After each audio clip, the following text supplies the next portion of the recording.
আসসালামু আলাইকুম। আশা করি সকলেই ভালো আছেন। আইএফআইসি ব্যাংক আপনারা সকলেই নাম শুনেছেন। তো আইএফআইসি ব্যাংকে কিন্তু নিয়োগ সার্কুলার প্রকাশ করা হয়েছে। আবেদন কিন্তু শুরু হয়েছে। তো আপনারা কিন্তু চাইলে এই ব্যাংকে আপনারা আবেদন করতে পারেন। আজকের ভিডিওতে আমরা এই ব্যাংকের যে আবেদনের প্রসেসটা সেটা দেখে দেব।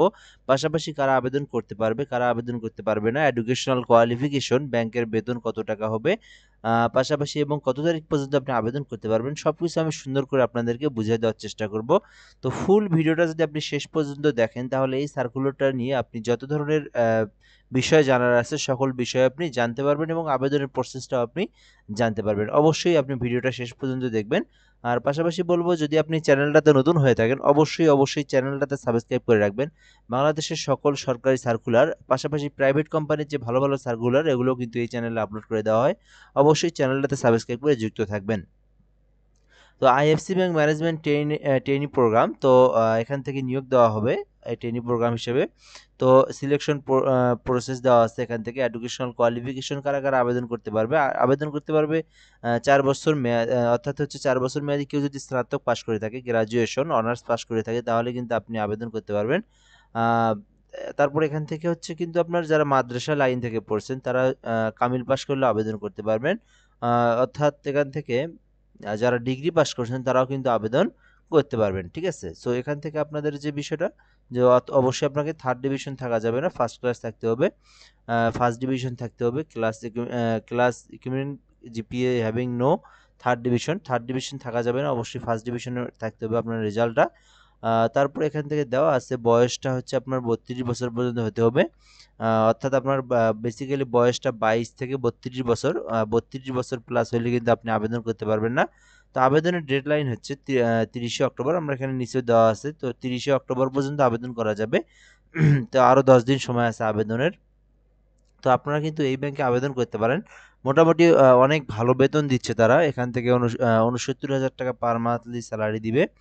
আহ, এছাড়াও কিন্তু ব্যাংকের যে সুযোগ সুবিধাগুলো আছে সেগুলোও কিন্তু আপনি পেয়ে যাবেন। তো আপনি যদি আবেদন করতে চান আপনি কিন্তু এই আইএফআইসি ব্যাংকে আবেদন করতে পারেন।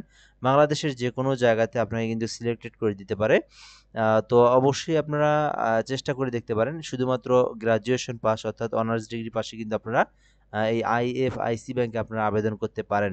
সো এরপরে যদি আমরা আপনাদেরকে বলি কিভাবে আপনি আবেদন করবেন, আবেদনের প্রসেসটা আপনাদেরকে দেখায় দেব।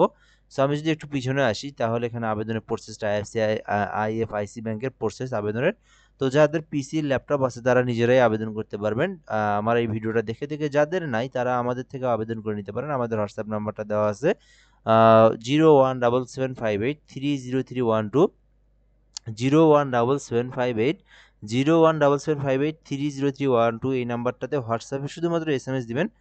দয়া করে ফোন দিবেন না, পাশাপাশি ভয়েস দিবেন না, শুধুমাত্র এসএমএস দিবেন। এসএমএস দিয়ে বলবেন কোন ব্যাংকের, অথবা যে কোনো আমরা আবেদন করে দিই, তো যে আপনি কোন সার্কুলার আবেদন করবেন সেটা বলবেন। তারপরে কিন্তু আপনার যে ডকুমেন্টগুলো আছে আপনি আপনার সিভিটা পাঠিয়ে দিবেন আমাদেরকে। এছাড়াও যে ডকুমেন্টগুলো প্রয়োজন, রেফারেন্স প্রয়োজন, এই তথ্যগুলো দিলে আমরা আবেদনটা করে দিব। সো এখন আমরা এখান থেকে দেখবো কিভাবে আপনি কি করবেন। এখান থেকে অ্যাপ্লাই যে অপশনটা আছে এখানে আপনি একটা টিক মার্ক দিবেন।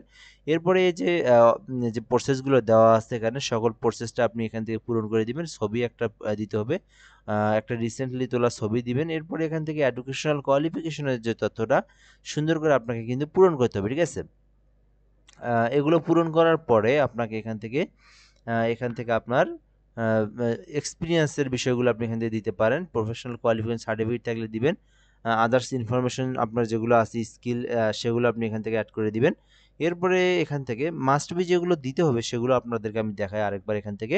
সো এখান থেকে পার্সোনাল ইনফরমেশন যেগুলো, মানে আপনার যেগুলো টিক মার্ক দেওয়া আছে রেড কালার, এই জিনিসগুলো অবশ্যই আপনাকে পূরণ করতে হবে। এখান থেকে এই যে পার্সোনাল ইনফরমেশন যে তথ্যগুলো আছে এগুলো অবশ্যই আপনাকে পূরণ করতে হবে। ওকে? এরপরে এখান থেকে এডুকেশনাল কোয়ালিফিকেশনের যে ইনফরমেশনের বক্সটা আছে এইটা আপনাকে মাস্ট বি পূরণ করতেই হবে। তো এরপরে যদি আমরা এখান থেকে আসি মাস্ট বি যে বিষয়গুলো পূরণ করতে হবে আমি শুধু এইগুলো দেখাচ্ছি। আর আদার্স যে যদি কারো আপনার অভিজ্ঞতা থাকে, তো আমি বলি এটাতে কিন্তু একদম ফ্রেশার যারা তারাও কিন্তু আবেদন করতে পারবে। তারা কিন্তু কোনো অভিজ্ঞতা চায় না, এই যে 2 বছরের অভিজ্ঞতা, এর আগে কোনো ব্যাংকে চাকরি করতে হবে এই বিষয়গুলো তারা বলে নাই সার্কুলারে। তো আপনি শুধুমাত্র গ্রাজুয়েশন পাশ করলে কিন্তু আপনি আবেদন করতে পারবেন।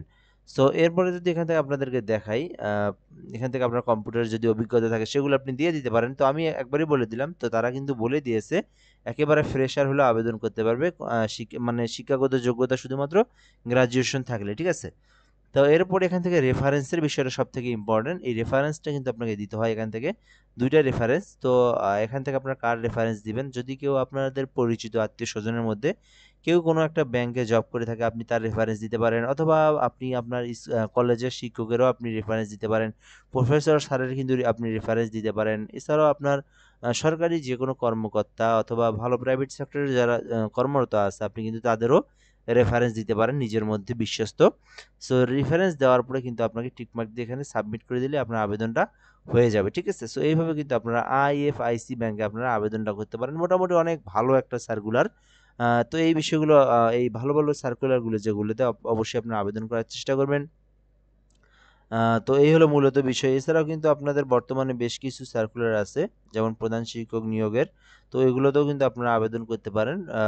তারপরে এখান থেকে সিটি ব্যাংকের সার্কুলার দেওয়া আছে। মোটামুটি কিন্তু অনেক, আমার এই চ্যানেলের মধ্যে প্রবেশ করে আপনারা ভালো ভালো যে সার্কুলারগুলো আপনি কিন্তু দেখতে পারেন।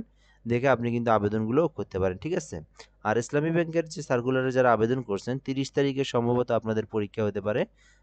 যদিও শিওর না, একটা আমি ফেসবুকে দেখলাম। তো প্রিপারেশন নিতে পারেন আরকি। যাই হোক, এই হলো আজকের মূল ভিডিওটা। তো যারা আবেদন করবেন, আবেদন করতে পারেন। যারা আমাদের থেকে আবেদন করবেন, হোয়াটসঅ্যাপ নাম্বারে যোগাযোগ করতে পারেন, ঠিক আছে? এই হলো মূলত বিষয়। অবশ্যই চ্যানেলটাতে সাবস্ক্রাইব করে আমাদের সঙ্গে যুক্ত থাকবেন। ভালো ভালো সার্কুলারগুলো সবার আগে আপনি জানতে পারবেন ইনশাআল্লাহ।